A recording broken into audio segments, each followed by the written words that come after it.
Dans cette ferme, proche de la ville de Ngaoundal, dans la région de l'Adamawa, se déroule une formation qui pourrait tout changer dans la façon de produire et transformer du lait à l'échelle locale. Halima Mamat tient un restaurant laitier dans la ville. Elle partage ici son expérience dans la pasteurisation du lait. Je suis en train de le tamiser.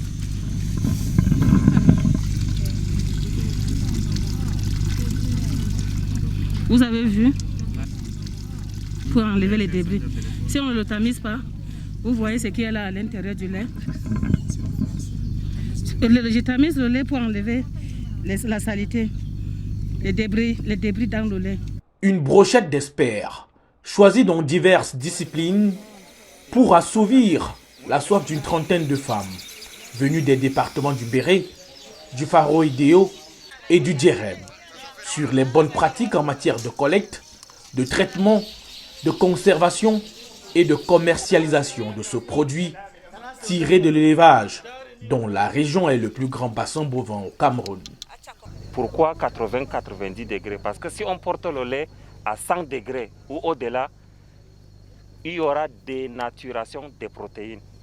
Donc on risque de gâter, c'est comme les œufs. Or, on ne voudrait pas que les protéines qui sont dans notre lait se gâtent.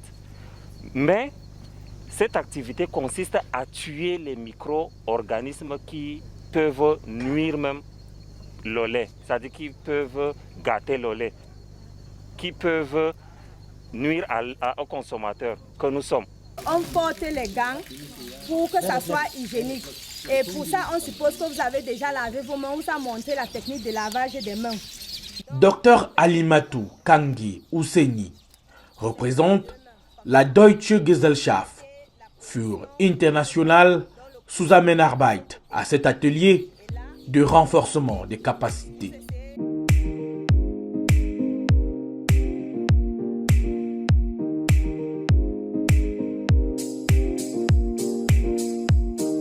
La coopération allemande finance à travers ce guichet le programme global Prévention et réponse aux pandémies One Health, dont elle est le point focal genre au Cameroun. La vétérinaire de formation est également la conseillère technique régionale One Health dans l'Adamawa. C'est dire que l'approche One Health est au centre de cette activité importante. L'approche One Health est une approche systémique, holistique et intégrée de la santé humaine, animale et environnementale aux échelles locales, nationales et planétaires. Elle vise à garantir une santé pour tous. La méthodologie de travail consiste à alterner aux échanges théoriques en salle des séances pratiques sur le terrain, avec une insistance sur le wash ou le lavage des mains. Il s'agit d'un préalable à toute activité. Entre les doigts, nous frottons et l'autre côté, nous frottons et pour finir, nous prenons les 5 doigts, nous frottons la paume des mains, n'est-ce pas? Et l'autre côté.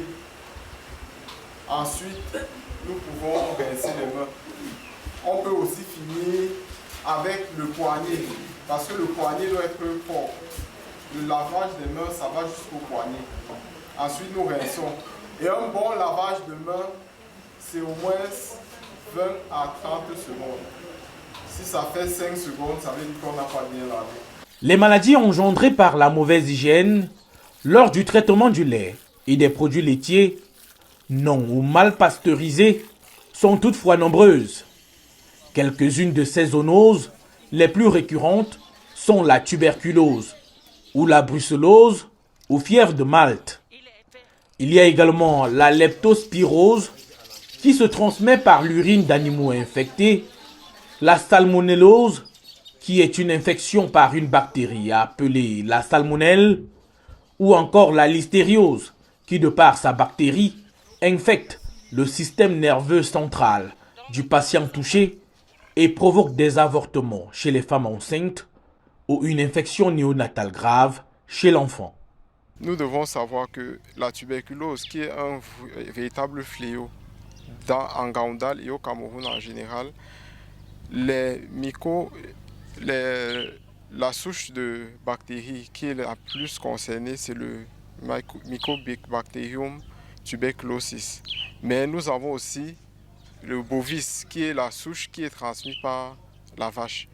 Et dans certaines études ont démontré que le pourcentage de contamination ou des bactéries concernées, le Mycobacterium bovis porte environ 30% des cas de tuberculose que nous avons dans le monde entier en général.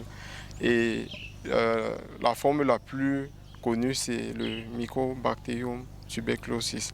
Donc, nous avons, durant notre exposé, montré aux femmes et leur expliquer ces différents risques qu'ils encourent et les mesures de prévention, les bonnes pratiques, surtout l'hygiène, surtout le fait de séparer les fermes des lieux d'habitation.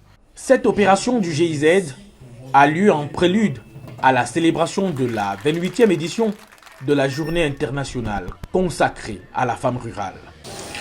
Je voudrais ensuite dire merci à la coopération internationale, notamment à travers la GIZ ici représentée par madame, et surtout à toute son équipe de terrain pour le travail exceptionnel d'encadrement des organisations paysannes afin de contribuer à la sécurité alimentaire et la protection de l'environnement.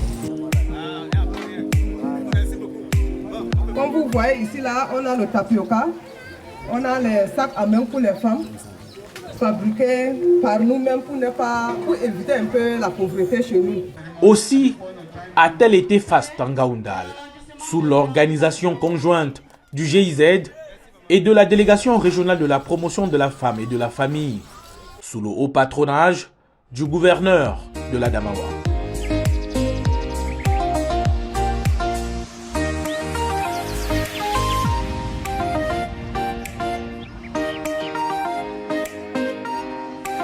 Les femmes ont exposé leur savoir-faire dans divers domaines, dont celui laitier.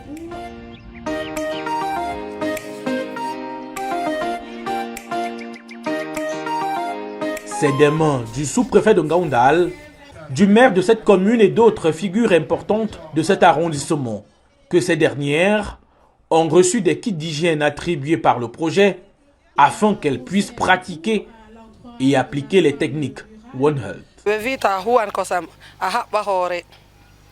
alota bandu ma laaba ta salte nasta ha ton alota juude ma laaba tal de anasta aresa suudu ko samma bolamdu tar mi wada hite benda mi hebata so allango tal mi wada ko sana ha to mi joddina to feewi sedda mi hosa feere ni mi dannina ha dana voda boddum so sei bi lota juudan be sabulu mi lota juude mi lota ha pedelo mi lota laaba tal mi heba limse laddum mi borna mi wada ko sa mi resa ha babal seningal langal ha ko sam may dana boddum. Les pouvoirs publics ont associé à la célébration de la femme rurale au Cameroun le thème Femme rurale et économie verte, mieux produire et transformer pour saisir les opportunités de la zone de libre-échange continentale et africaine, ZLECAf. Les dons offerts ici par le gouvernement et les partenaires vont aussi aider ces femmes à augmenter leur rendement et partant également et à exporter leurs produits parce que Ngaoundal est frontalier à la République sœur du Nigeria où les femmes aussi vendent leurs produits là-bas. Nous avons montré à ces femmes toutes les différentes étapes, à savoir la manutention de l'animal, la traite, la conservation, la transformation des produits laitiers. Donc on a commencé par l'hygiène corporelle, c'est qu'elles doivent d'abord savoir, et aussi comment est-ce que manipuler le produit pour prévenir la